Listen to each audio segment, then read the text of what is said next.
Right, so this is Party Cannon, insane death metal band. Fucking go see them if you can. So this is a bit of the lineage about these guys. So can we start off with how you guys met? How did the band start? And has there been any lineup changes and stuff like that? Oh, there's been so many lineup changes. Well, basically, I think we officially started in 2010. Yes, that's right. Way before me. Yeah, Mike's time. Well, we officially started as Party Cannon in 2010. Before then, we were like me, Craig, Jack, and Stony. Jack was the original guitar player.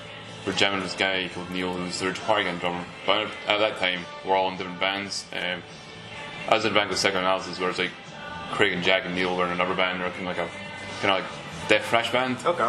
But for a while, we were like just like signature guitar pro tabs, and we had like a name for a death metal band. It's going to be called like Catatonic Phantophology or something like that. Ridiculous. A mouthful anyway. Yeah, it's a big amount.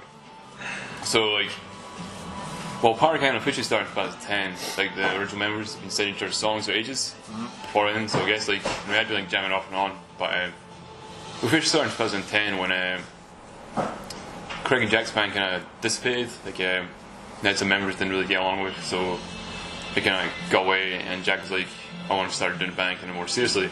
Yep. But I had a bunch of songs already written, and they already had like kind of like a feel of what you were going for. Yeah, kind of like they're kind of more slammy and more kind of like grindy as well, compared to like kind of more straightforward death metal. And also already had like song titles that were just kind of stupid. Already had a song called like "There's a Reason You're Single" and "Battle of Spider-Man" and stuff like that. So it didn't kind of feel like the name Catatonic Phantophology really fit what we were kind of doing. Yeah, that makes sense. So that was around the time we all kind of getting into like more kind of underground grindcore, when it was all a bit more tongue in cheek. It's like, yeah, that makes sense. That's kind of what we want to do. Like, as much as we love kind of like serious, real death and stuff, you're still having a laugh with it as well. Yeah, it's still kind of like having like a sense of humour and more fun. Like, so it kind of came together. So like, right, we don't feel the name Catatonic Phantophology really fits. Yeah. So we started jamming Stony, and he told us this like ridiculous story about he bought a party cannon that cost like £15, and it was like gigantic.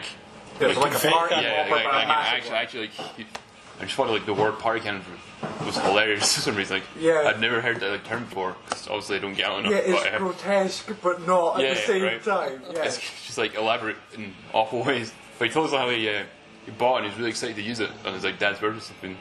He set off and it didn't work, and it was just like an in joke. So we and I remember Jack went, which is literally how it went down. This whole conversation went down. He went, "Party Cannon should be a song title," and I went, "No, that's the band name." That's awesome, man. Yeah, so So how did you get involved with all this then? I played in a band called Agonised Deformity. I played bass at the time with them. We gigged a few times with Party Cannon. Good friends with the guys as well. And just before Party Cannon went on tour with Laceration in 2014, January. Yeah, actually, nearly 4 years to the day that I joined the band. I think it was 4 years to the day you actually officially joined the band. There you go. Well, it was Facebook official. Exactly. So I was playing Agonised Deformity, and at the time Jack was not too sure if he wanted to continue with the band, and he'd taken a bit of hiatus. So Chris had asked me if I would help and fill out on guitar for a European tour. Yeah. So we played in Dumfries. So how long did you have to actually get that shit down? Long enough, but not long enough at the same time. Yeah, I was going to say, because that stuff isn't like easy peasy to learn. Oh no, it was a nightmare. It still is. Yeah. But it's a labour of love. Yeah. It's good fun. See when you get to this and it makes sense, everything's great. But for the couple of days before that, where you're genuinely just like stressing your brain and your hands trying to work out why this doesn't make sense. Yeah. But you get there. Yeah. And sometimes we play fast enough that even if I do make loads of mistakes, no one hears it. It's alright, yeah. That's it. The only people that knows Chris, and he hits me afterwards. Takes me backstage and spanks me. So anyway, sorry. So at that point, I went on tour with the guys. Yeah. We were away, and I just mentioned in passing to Chris, I don't know what the scenario is with Jack, if he's going to return to the band or not. If he's not, let me know. Yeah. I'd probably be interested in actually joining the band full time. And then Chris obviously had a conversation with Jack later on when they came back with the rest of the band, and asked to join. Yeah. So, can we go over like the kind of initial influences that either made the band or like got you guys together? Or like, I don't say that like you're mimicking or anything like that, but there must have been some sort of sonic sound that you started off with to go like, that's sick, I like that. Oh yeah, definitely. Like, so, which bands would they be for you? Dying Fetus. Yeah, obviously Dying Fetus. Cryptopsy. Devourment. Calgacus, Devourment. Yeah, that kind of deal. like Gazur Create and bands like that. Yeah. But also like kind of grindcore bands as well, like Nachos, like the African Gentleman was like a big one. Yeah. Go Rotted. Yeah, that kind of stuff. Exhumed. Yeah. Like one. Exhumed, Putridity, that kind of deal. So by the time that you came in, were you still on that freight train of all them like quintessential bands, or did you bring in a different flavour from different things? Most of the bands I played in before Agonised Deformity were kind of more melodic. Okay. Tell you the truth, so that, like joining Agonised Deformity, who were like kind of death metal as well. Not as heavy as Party Cannon and stuff, a bit of a different approach. But it was quite interesting because there's a lot of bands I listened to that were obviously influences for Party Cannon, but there's a lot of bands that I learnt about as well. Yeah. Either through going and gigging with them, or finding out we're going to be gigging with them and looking them up. You're doing your own research. Yeah, and then just being like, or Chris going, you need to listen to this. Or check this shit out. we're away somewhere and it just comes on and everybody in the car's like, the fuck is this? This is amazing. Yeah. And then it's like, oh, I need to put this on and turn it right up. Like Cephalo Tripsy and fucking Disgorge and whatever else. Anything that would usually offend people, Yeah. turn it up as loud as you can. So can we go into now like the kind of crafting of the EP? So, well, that would have been Partied in Half, and that's 2013. Yeah, that was 2013. Yeah. So from 2010 to 2013, can you kind of like encapsulate what was going on to actually get that actually solidified? Like, how did that happen? A whole lot of nothing, to be honest. Like, it's like I keep saying this to myself. If I could go back in time and I could erase like 2010 to 13 from or 2010 to 12, that'd be pretty good because we got so little done. It was ridiculous. Right, like, okay. we had members at the time who didn't really come to practice and they didn't really care, but we were quite a well-known band. Like people didn't take it seriously and stuff. Like I was like 19 and stuff like that, so it was quite hard to like source other members. So I mean, it was like a slow but steady thing. Like we practiced like once a month. We practiced like once a month, but we'd still be like writing songs and stuff and try and get it down. But like it just took ages to learn. It just took ages to do anything. Like barely gigged, even though I kept trying. What's changed? Yeah, barely gigged. But what really kind of brought together was I kind of had enough. I kind of went, right, we need to make a change. I want to play more gigs. We keep getting more offers. Like we built like a promo and stuff and like a single before then, and I was like, Also, build it there up. was a single before that one. Yeah, before we played any gigs, we recorded like a drum machine with a guy called Nathan Wallace. We put out a song called "Woof from a Term Living Impaired" in like November of 2010 or something like that. Okay. And I burned like 1 million copies of that CD and I sent it everywhere. I sent it, I just like threw it around to random people, like Through everyone's letterbox. Yeah, pretty much. Take it. I think I actually met you at first, probably at a gig when you were giving CDs out. Oh yeah, more than likely. Yeah. I thought I met like Howie and stuff. So No doubt, man, no doubt. But yeah, so like I hand out to everybody. Like I was driving a band called Nurse Core around the tour and stuff, and I was just handing that CD out. Yeah. Like even I got an email from Metal Hammer eventually being like, "Oh, we got one of your CDs, so we want to use it in Nice. one of our compilations." Like, "Oh, cool." So That actually is working. part of the course, is getting yourself out there, Yeah. either via CD or playing or whatever the hell it is. Yeah, That's so- got to get yourself out there. So just from like doing stuff like that and like online promotion and stuff, we're getting more gig offers, more people wanting to gig with us, stuff like that. Like people are actually taking notes in the band. But we're getting all these gigs, and like when we're playing live, we weren't very good. But we're still quite seldom playing live. Yeah. We're kind of practicing, we're getting new songs done and stuff like that. So eventually I went, right, some people aren't like committed enough, so I want to make a change. So I was playing another band, still am playing another band called Gazur. I was like, right, the guy who played drums in this band is really good, so let's get this guy in for a while. Because at the time, the Party Cannon drummer said he wasn't going to do any gigs for a couple of months, just for various reasons. So, okay, why don't we get Phil in? And we'll just book loads of gigs throughout time and see how that goes. So we did that. So we're not going to tell him, but he's doing Yeah. it. Yeah. So we did that. So we booked loads of gigs. Then got to the point where we kicked actually the original guy out. Yeah. But the person filling in from Nick Sadger was like, right, I can't do any more because just because I need to do more Nick Sadger stuff. So that's fair. Yeah. So at that point, I was like, right, it's time to find a new drummer. So we started advertising and just trying to find people. But we found Martin, who's a current drummer. Yeah. By the time we found him, like he wasn't quite ready to like play the Party and Half stuff for our EP. So we just hired my friend George, who played in a band called Calgacus Game, but he plays in Gendo Carry now. Yeah. We hired him. He's like, right, I feel like swiping down a member, we now have more opportunity. Just like I could just pay someone to record his EP and I will finally have it done. Because we've been sitting on the material for ages. Like the guitar players all learned it stuff at home, but we've just never been able to jam with the band. Yeah, you need to put your flag in the Yeah. ground now. Like that's this. So it's like, because we had like a great album cover and stuff like that. We had these really good songs. Like it was all just coming together. Like I knew I wanted to produce and stuff like that. So just paid a guy to do the drums. Eventually got out, and So yeah. did you use anyone with production, or did you do it all yourself, like DIY style, or how did that come together? Production-wise, George from Calgacus, he works at a studio called the Audio Lounge in Glasgow. Okay. So we just recorded drums there. So George is like a lecturer in a college, so he really knows he lectures like sound production. Okay. So he really knows how to get like drum sounding lights and stuff like that. And his idea of drum sound is like what we wanted as well. Yeah. So he knew it straight away. And just from listening to like UK grindcore bands and death metal bands, I was going to go to Silent City in Leeds, so I just really like that guy. So I messaged him, be like, Rob? really, big Rob Hobson. Yeah. Just like send in we want like really natural sounding like death metal production. Yeah. And he's like, oh, that's exactly what I'm into. So that makes sense. Just married together perfectly. Yeah, just perfect. So we went to Hamish from Laceration's house and just we DI'd the guitar tracks out there and had Rob re-amp them and just kind of came together. Cool. We thought it sounded really good at the time. Yeah, man, it really does. It was a step up from the stuff we were doing before. Was like really digital sounding, just like drum machines, like dual plug-in guitar amps. It was like cheap and we were young, so it made sense. But we always really wanted just like a real sound. So yeah, in essence, just like getting rid of Remember actually helped us push forward a bit. Yeah. So by the time that all came out, Martin like learned songs and got into swing of it because Martin used to play a lot of death metal in a different band, but by the time he joined us, he'd been out of it for a little bit. So a bit of rust and wear and tear then, sort of thing. Yeah. But by the time I was out, we're like ready to tour and stuff to play. And Martin's more like into playing gigs, so yeah. So over the years then that you've been playing up till now, how is the evolution of the band? Because I actually just saw you guys play with Cryptopsy down in Bannerman's as well. So I can personally tell there's been a change, but from your end, has that been a little bit more deliberate, or is it just because of new members in and things like that? How do you think you guys have evolved then?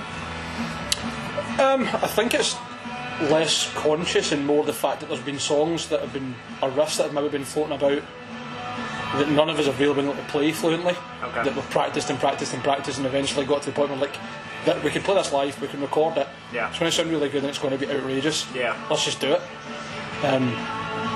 Especially with the newest EP, the album's quite a challenge for tracking. Actually, I've been played in 2 songs. So that's the Preserved Party Platter one.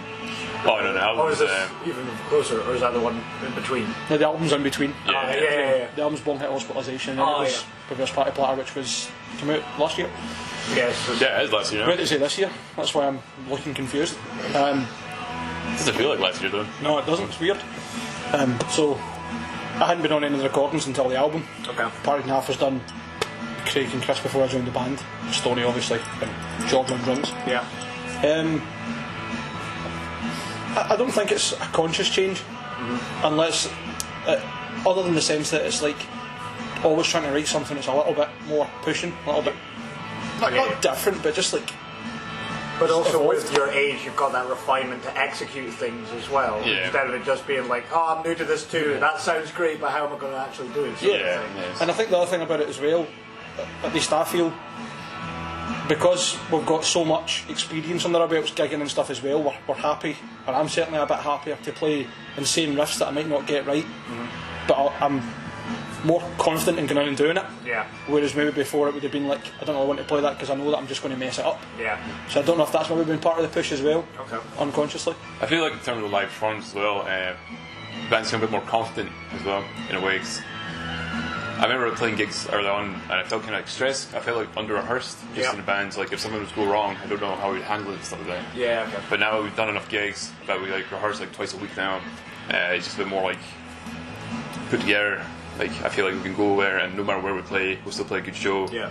And I'm just more comfortable. I can rely on everyone in the band a bit more. So is there any bands in particular that you toured with that you took notes from, or even they branched out to you and be like, here's a bit of help, this might help you out, or even from the gear side of things or to booking, is there anyone in particular that help? It's a good question, but it's quite a hard one to answer.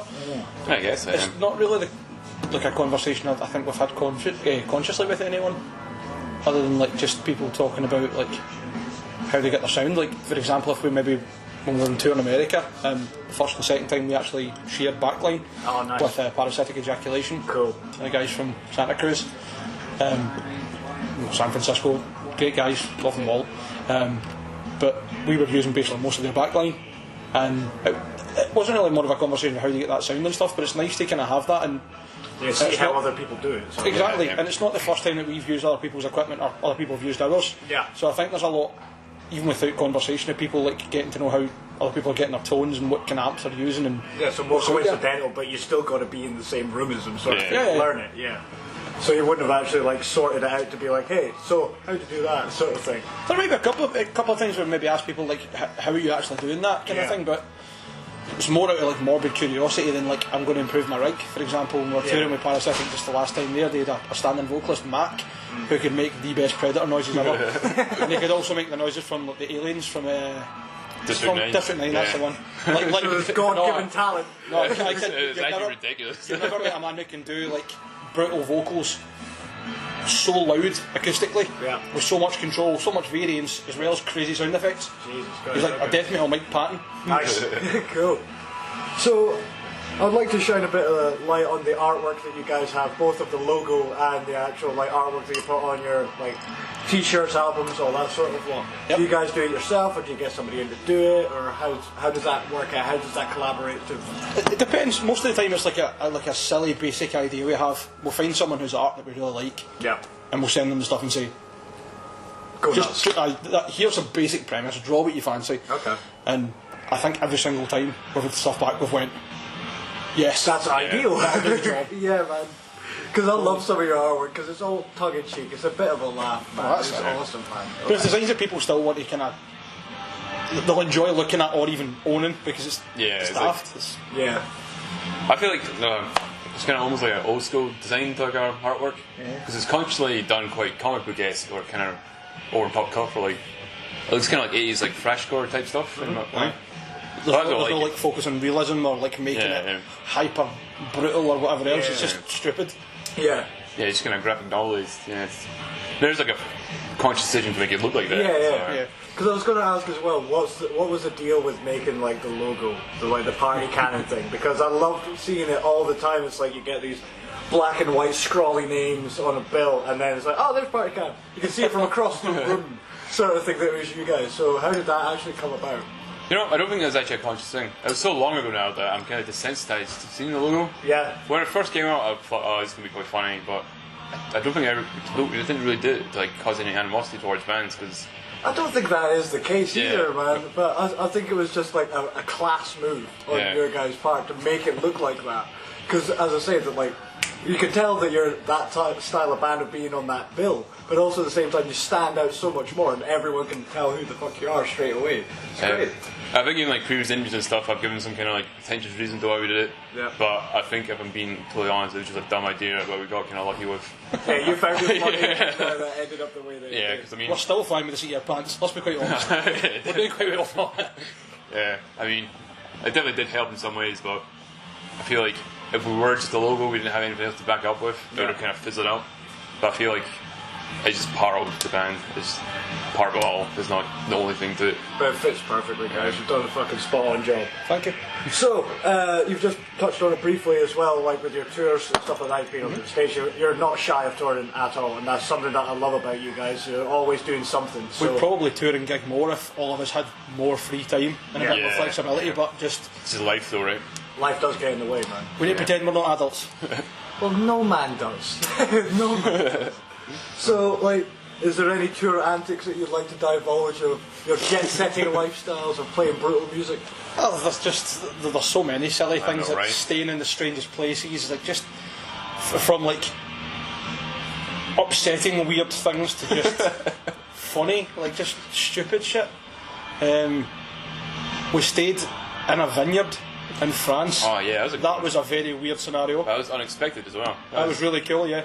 the pro- Thanks again, Pierre, Yeah, if you're watching this. Yeah, and the promoter for a gig is like, oh, the place I want you to stay kind of fell through, but I just asked the guy here and he says you can stay. He's like, alright, cool. So we followed this guy for like an hour into like the vineyard, into like the wine region of France. Like, We okay. didn't know where we were going, it was pitch black, and we were Yeah. driving uphill following a Clio going 100 miles an hour. Fucking hell. Martin's round the van like, where are we going? Yeah, like, Yeah. what the fuck's happening? When we got there and like, he's like, oh yeah, this is my place. So like, there's like a small house there. He's like, oh yeah, that's probably it. He's like, oh no, that's just like the bar area. You're going to be staying there. And it's like a fucking mansion. I was like, what the fuck? He's like, you'll be staying in certain quarters, and he just had like rooms upon rooms and stuff. And he had, it's like filled with like all these expensive motorbikes and stuff like that. He had like this double level like 2 bars in this like one building. So you went in and he's like, oh, this is an upstairs bar, but here's a downstairs bar. And it was like chamber just kind of opened and it was like filled with like champagne bottles. Like, No way. That was really cool. Like, I think the champagne bars there to like entertain and sell their products. Yeah. But Pierre was kind enough to take us in. Basically poured us all small champagne and a shot of Ricard as well, just to try the stuff, and like asked if you want to buy, you can buy some, but it's just a gift. Yeah. Yeah. Thanks for coming here to look on the house. Beautiful building. It was really weird. It was built into the side of the hill. Oh, cool. All glass windows at the front, like big panes, not like framed.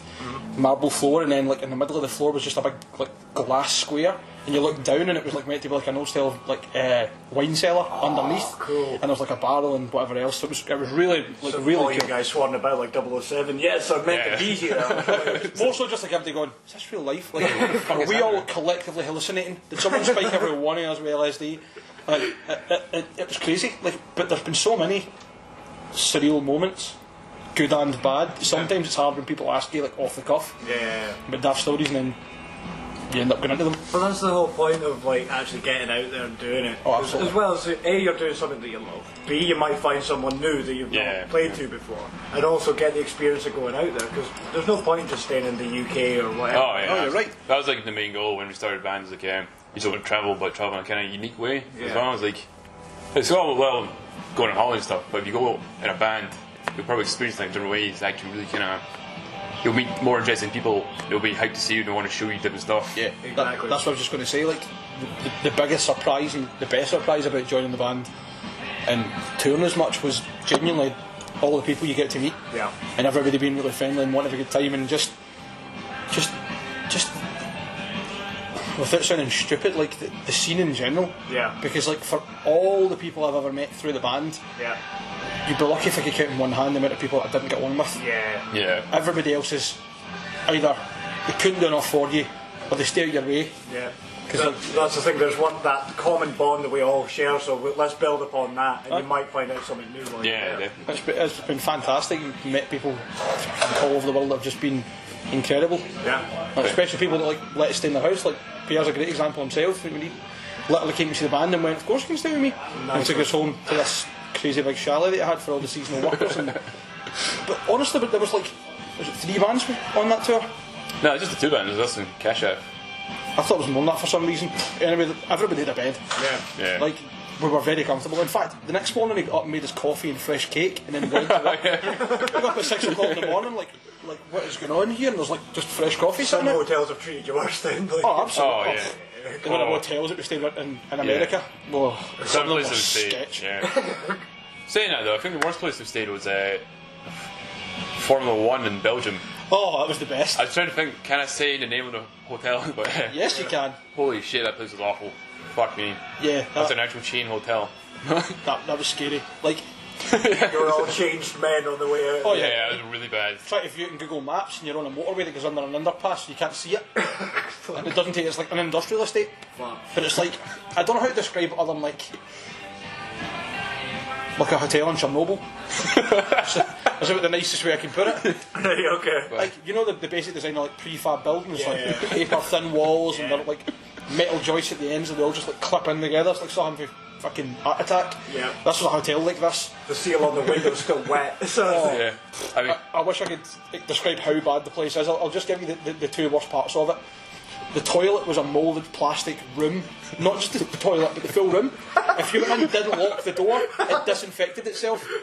So I can only imagine when people who went in there and get sprayed with hot bleach, which would have sucked ass. thinking of shit. Oh, and then the rooms were fucking Oh, yeah. abysmal. Chris was lying in the top bunk and there was a patch missing from the door. Chris was like looking at guys in the hall who were looking at him and looking at him, lying in bed. I remember this guy came and he just stood there facing our way. So just standing in the back of his head for like 10 minutes. He was just standing there for no reason. Like, I don't sound like we're ungrateful for getting like a hotel paper and stuff, but like, this place was holy shit. See, the thing is as well, like the worst case scenario, we've got a great story. Yeah. Nothing bad happened to us. We had a good laugh about it. Yeah. You're still alive here. So Exactly, you're fine. and we know when we get outside of hotels whether we really should be expecting anything or not. Yeah. I mean, I went into the room Chris was in a different room from me. It was a 3-year room. They had like a double bed and then a single bed at the top. Yeah. It was a really strange scenario, but that's how the beds were laid out. And I went in and the room was sketchy, to say the least. They didn't have any keys on the door, so it was like a number pad thing. Unless the keys were like refreshed every day, pretty much anybody could get in the rooms, I would imagine. And it was as if it would take any effort to shove the door open either. Because like, I'm not kidding, it was like... It's like a Japanese house where all the walls are made of paper, so it's just pushing through. Like, as if somebody took like a hardback book and just cut the back cover off it and then made that the wall. That's how thin it was. Anyway, I went into the room and I was like, right, the bed is like fucking brick with a bit of fucking covers on it. Oh well, I'll just charge my phone and go to bed. And I went to plug my phone into the wall and someone had snapped a screwdriver in the socket. It was just a big bit of screwdriver hanging out and I was just like, okay, I'm not touching that. I forgot it was your room, but when we went into our room, the sink was like filled with blood. It was like dried over like blood. My favourite story about blood is Stony's photos in the shower. Oh jeez. Fuck. Oh, I didn't even want to tell the story, man. It's so bad. Alright, okay. We'll leave that one there then. Use your imagination. Yeah. I think my favourite tour story is I played Salt Lake City, we played Utah. A place called Metro. Played on like a Wednesday night, so we weren't expecting much, but the gig itself was like really good. There wasn't like a huge amount of people there, but Nice venue and people were interested. people were really there. And, but the venue had like a club night on afterwards, and it was like the most mental club night I've ever seen in my life. Like outside, like in the car park, they inflated a giant water slide, which sounds like stupid and ridiculous, right? But I didn't think it was a water slide. It was just like, you know, you see the inflatable kind of slides at fun fairs and stuff. It was one of them with a hose run at the top, like taped onto the top above, like where the slide is. It's pierced holes in it, and then like a paddling pool at the bottom. Just hoping for the best, yeah, and like there was a couple of us on it, and it was okay. And then the club night happened. Yeah, things like we're expecting Utah to be filled with like Mormons for some reason. We didn't really know what to expect. Just kind of really kind of mild mannered, like religious people. But all these people turned up, and there's like at least 100 people there just getting their underwear, just going down the slide. And it was like a mental party on like a Wednesday. Like, this is great. But it was all fun and games still. Until like 10 people tried to get on the slide at once. Oh, no. And it just kind of collapsed on itself. But the way it worked was there was like stone set of stairs next to it where people would run up and stuff. And I just thought kind of railing over it, but it just kind of removed. But it kind of folded over the railing. First. That's it. So 10 people got on it, and it kind of collapsed, and it folded over the railing, and people were just kind of like hanging out, like trapped inside it. Like, I caught a girl falling out. Oh, Jesus. Genuinely. Like, we were all laughing when it happened, like, then people were like screaming and stuff, we're like, we should help. Yeah, like, that's not good. Everyone was okay, like, we had to drag a few people out. Yeah, I was like pulling the guy out with his arms, like, I didn't feel nothing, like, I'm gonna save you, I'm gonna save you. And he's like screaming. I will be your angel. Like, he's like trapped from like the waist down. He's like scared, he's like, I don't want to go like this. But we were on tour of epicardiectomy, and Serge was like, I'm going to help. So he went over, but the slide kind of inflated while he tried to grab someone, and I grabbed his pinky, and it broke his like hand. You played the rest of the tour and never mentioned it to anyone? Yeah, it's good. What? At the end of the tour, like, we're all like, he's really complaining a lot about some random things, but we don't know why. But at the end of the tour, he's like, I broke my rib on the first night, and I broke my hand in Utah. I was like, and you only just mentioned it now. It's like the last day of the tour. Then he slept outside, drunk as fuck, in Texas. And he said he woke up and thought he'd basically lost all the fluids in his body. He was just lying next to the pool, and like the cleaner woke up at 8 in the morning. And can you imagine lying outside at 8 o'clock in the morning in Texas? Yeah, red hot heat. Fuck that. Fuck that. Fuck that. But yeah, so Bright red then. The Scotsman. He actually wasn't burnt, it was okay, but he was rather hungover. so that Utah gig was something else. I've never seen like carnage on that level on a water slide. Yeah, it was like all innocent fun until everyone was basically dying. It was like a really bad version of like Theme Park World. Yeah. God, that was so much fun though. Like, everyone just in their underwear just going down the slide. So silly. What is then going to be new for Party Cannon then? What are we expecting from you guys in the future? Are you alright? The Utah story is going to be a bit much fun. I think he's thinking the other two stories. He's like, I can't mention that one. I can't mention that one. What about the time that I made George from Cascaf basically goes silent when I pulled one testicle out. We're all doing daft shit in Germany, in Wolfsburg. Wolfsburg? Yeah, it was Wolfsburg. That was one of the best gigs ever. Oh, that was amazing. Played with Gazur and Cascaf. And who else was Contorted Mind played that night as well? Yeah, that was Contorted Mind that played that one. No, he didn't. That wasn't Contorted Mind. It was. I can't remember who played. Shit, hope they're not watching this. Contorted Mind played the first one and played the Laceration. That's right. That's when the windscreen wipers broke. Oh, it was Candero that played the second time. That was it. Yeah. That was a fucking good. But yeah, the first time. Both times we played the venue. Amazing. Lineup was amazing. It was like sold out both times. Nice. The venue itself is fucking amazing. You turn up and it's like a weird office building. You're parked out the back. In the back doors and downstairs, and there's a skate park, a bar, a tattoo parlour, a recording studio and rehearsal space, and the venue. That's shit hot. It's really fucking cool, man. Yeah. The first time I went, they actually had a lock-in in the bar, and I asked for a Red Bull, and the guy basically, a Red Bull, and I just wanted a Red Bull, in fact, and he poured half a glass of vodka, and then half a glass of Red Bull and just gave me it, and I was like, I'm too drunk, and he was like, now, at that point I realised I don't think he speaks a lot of English and I don't speak any German, so I just had to drink it. Yeah. But the hospitality for places we go have been fantastic, and that venue was amazing as well. But to go back to the story, there was like an area next to like the venue, and they must have just been using the end of the corridor as like a kind of dumping grounds. There was stuff there, and they had like one of those weird big picture frame things up that they've cut the faces out of people so you go up and put your face through. So we were doing that with the guys for Gutalax and whoever else was kicking about and just being silly and all the rest of it. And I had told George about this thing that we were doing. We were like, just my mates for Wisher just randomly pull one testicle out their trousers. Pop a ball out. Yeah, it's just like sitting here above their belt line. George wasn't like paying any attention. I just popped one out. As soon as he saw it, like he went from like, this is really funny and everything's a joke, to just like stone cold sober, as if like, that's too much. It's just his reaction was just, I wasn't expecting it. That was the night Jurgen broke out his glasses as well. Yeah, like Remember when he's eating a fucking head of lettuce? Oh yeah, like I found it was broccoli. Oh, that's right. I saw it. Yeah. We're all into it. Everybody's buying like energy drinks and chocolate snacks and shit, and he came with just a bag of broccoli. I'm not even joking, man. I found it in the van. It was all wrapped up in like cling film. I was like, "Is this like loads of weed or something?" When I picked it up, I was like, "No, this is broccoli." He's like, "Oh, yeah, I've just been like gnawing on that." Oh man, he was a character, right?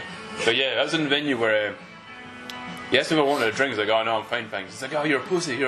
And he's like joking, "Ha, it's fine." But he turned around, just like knocked all the glasses off the table, and just actually he smashed away like 10 glasses.